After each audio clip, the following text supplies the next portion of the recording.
प्रधानमंत्री नरेंद्र मोदी की सरकार ने अचानक से देश में जाति जनगणना कराने का फैसला कर सबको चौंका दिया है। सरकार का यह फैसला देश में सामाजिक और राजनीतिक स्तर पर बड़ा बदलाव ला सकता है, लेकिन इसमें सत्ताधारी बीजेपी और विपक्षी कांग्रेस पार्टी दोनों के अंदर ही बेचैनी पैदा कर दी है। आपको बताते चलें कि राजधानी लखनऊ के भाजपा पिछड़ा वर्ग मोर्चा के अध्यक्ष मुकेश कुमार गुप्ता ने जाति जनगणना को लेकर के प्रेस कॉन्फ्रेंस किया। मुकेश कुमार गुप्ता ने कहा कि जाति जनगणना से जो पार्टी जाति धर्म को लेकर के राजनीति करती थी, वह भाजपा सरकार के जाति जनगणना कराने से जाति की राजनीति खत्म हो जाएगी। अब देखिए लखनऊ से शिवम वर्मा की खास रिपोर्ट।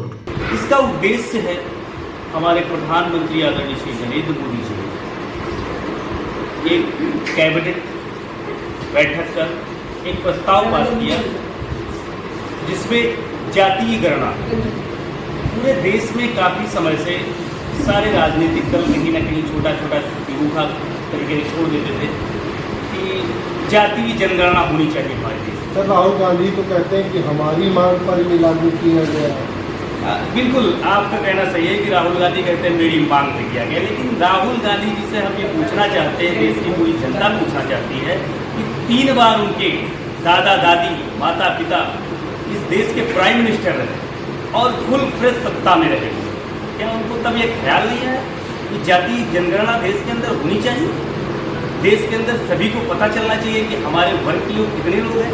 सारे राजनीतिक दल आज के समय से लेकर के और उनके दादा दादी के समय तक यही राजनीति करते रहे, जाति और संप्रदाय की राजनीति कर पूरे देश को विभाजित करने का कार्य किया इस कांग्रेस सरकार। आज अगर हमारे प्रधानमंत्री आदरणीय नरेंद्र मोदी जी ने इतना बड़ा साहसिक, मैं तो कहूँगा साहसिक और एक 56 इंच सीने वाले प्रधानमंत्री का साहसिक कदम है, क्योंकि लोग तो कहते हैं जिस दिन ही विपक्ष कहता है कि जिस दिन जातीय जनगणना होकर सामने आएगी तो भारतीय जनता पार्टी बिखर जाएगी। सर, एक आमतौर पर देखा गया कई गुटों ने जो है आंदोलन किया कि जिसकी जितनी संख्या भारी उसकी उतनी भागीदारी। क्या वास्तव में ये जातीय जनगणना से भागीदारी सुनिश्चित की गई? बिल्कुल। देखिए, हमारी पार्टी का आपने देखा होगा जब से हमारी सत्ता आई 2014 से केंद्र तो आदरणीय प्रधानमंत्री नरेंद्र मोदी जी के सानिध्य में पूरा देश उनके साथ कंधे से कंधा मिलाकर खड़ा होता है किसी भी परिस्थिति में। तो प्रधानमंत्री जी ने भी सोचा है कि हम अपने नागरिकों को ऐसा अधिकार दें जिससे वो गर्व से कह सके कि हमने जितना कार्य किया है, जितना हमको मिलना चाहिए, भागीदारी, साझेदारी, हिस्सेदारी, वो पूरी हमें मिले। इसी के चलते यह इतना बड़ा साहसिक निर्णय उनके द्वारा लिया गया है।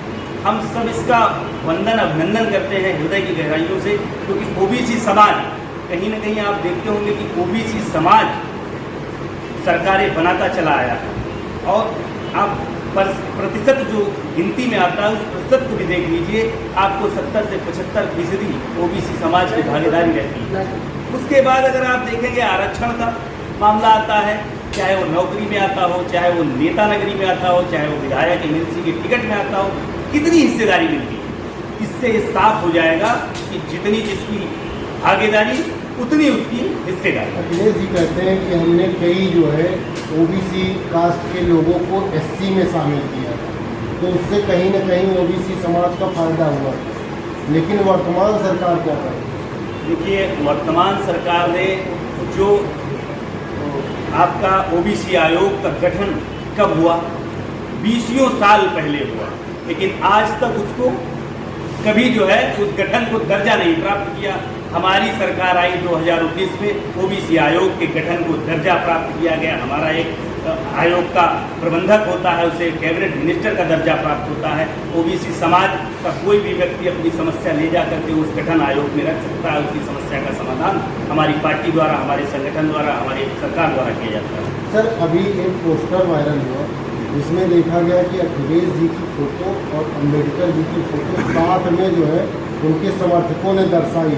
क्या वास्तव में जो है अखिलेश जी जो है दलितों के मसीहा है? आप देखिए, ये कितना बड़ा दुर्भाग्य है आम जनमानस के लिए कि जो अब सत्ता में रहते हुए दलितों की झोपड़ियाँ और उनके पूरे पूरे साम्राज्य को आग लगा देते थे और दलितों के साथ इतना अत्याचार करते थे, उनके ऊपर तरह तरह के मुकदमे लिखा दिए जाते थे, उनको उत्पीड़न किया जाता था, घर से लेकर माँ बहन बेटियों के साथ इतने गलत तरीके से।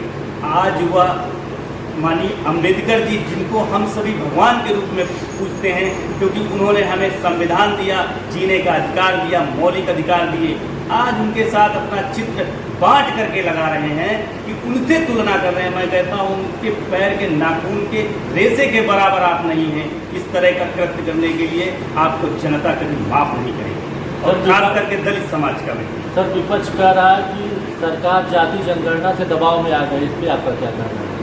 विपक्ष का तो काम यही है कहना।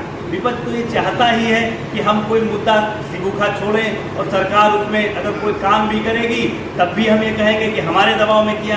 लेकिन ये भारतीय जनता पार्टी की सरकार है। आपने देखा होगा 2014 से सरकार बनने के बाद, सरकार 19 में बनी, हमारी 14 में थी, ट्रिपल तलाक का मुद्दा। लोग कहते थे अरे ट्रिपल तलाक कहाँ भारत में, हमारी ही सरकार ने ख़त्म किया। मुस्लिम बहन बेटियों को अधिकार दिलाने के लिए ट्रिपल तलाक को ख़त्म कर दिया।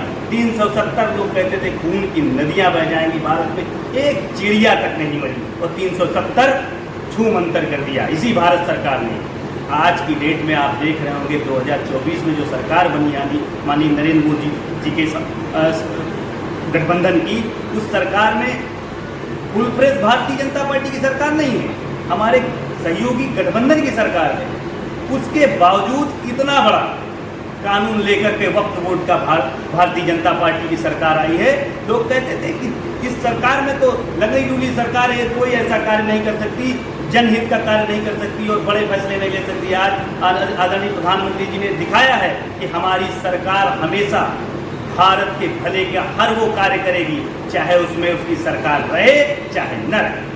क्या आपको लगता है मंदिर और मस्जिद मुद्दे से, मंदिर बनने से मंदिर और मस्जिद का मुद्दा खत्म हो गया, उसी तरीके से जाति जनगणना होने से और जो हर पार्टी जो है जातियों पर निशाना साध करके अपना झोली भरती है, क्या ये मुद्दा खत्म हो जाएगा? बिल्कुल, मैं इस बात को मानता हूँ कि जाति की राजनीति नहीं होनी चाहिए। अगर आप जाति की राजनीति करने पे आए हैं तो उस जाति संप्रदाय के लिए आपने किया क्या, आपको पहले तो ये बताना चाहिए। केवल आप जाति की राजनीति करते हैं इसलिए कि वोट हमें चाहिए, हमें सत्ता पानी है, हमें शासन चलाना है, इसके लिए जाति की राजनीति मत करिए। अगर आप जाति की राजनीति करते हैं तो ठीक है, आप जाति के लिए कार्य करिए, अपनी जाति के लिए और हर जाति के लिए काम करिए। सर, पहलगाम हमले पे क्या कहना चाहेंगे और ये इस पर क्या? देखिए, पहलगाम हमला जो हुआ है वो भारत की अस्मिता पर एक कुठाराघात। हम ये मानते हैं और पूरा देश ये मानता है कि इस तरह का हमला जघन्य अपराध है, राक्षसी प्रवृत्ति है। राक्षसों ने भी इस प्रकार से हमारे समाज को छिन्न भिन्न करने की कोशिश नहीं की। तो इसका प्रतिशोध कर लिया। देखिए, आप सभी लोग जानते हैं कि हमारी जो सरकार केंद्र में बैठी है वह सरकार ऐसी है जिसने 2 बार पाकिस्तान को सबक सिखाया है। एयर स्ट्राइक कर उसके घर में घुस के मारा और एक के बदले 10। अब तो मोदी जी कहते हैं एक के बदले 100 से लाने। आप थोड़ा सा धैर्य रखिए। सरकार जिस तरह इस आतंकवाद के खिलाफ रणनीति बना रही है, आने वाले समय में आपको ऐसे परिणाम देखने को मिलेंगे कि आतंकवादी सोचेंगे कि ऐसा जघन्य अपराध हमने क्यों किया। सर, बांग्लादेशियों को लेकर के सरकार क्या कदम उठा रही है और जनसंख्या नियंत्रण कानून का? देखिए, जनसंख्या नियंत्रण कानून एक बहुत बड़ा मुद्दा है।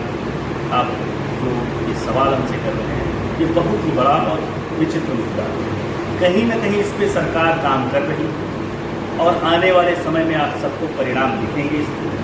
और रहा बांग्लादेशी रोहिंग्या का, हमारी सरकार दिल्ली में आई, देखिए आप उठा करके देख लीजिए, न्यूज़ चैनल कोई भी देख लीजिए, पूरी तत्परता के साथ उनकी छानबीन हो रही है।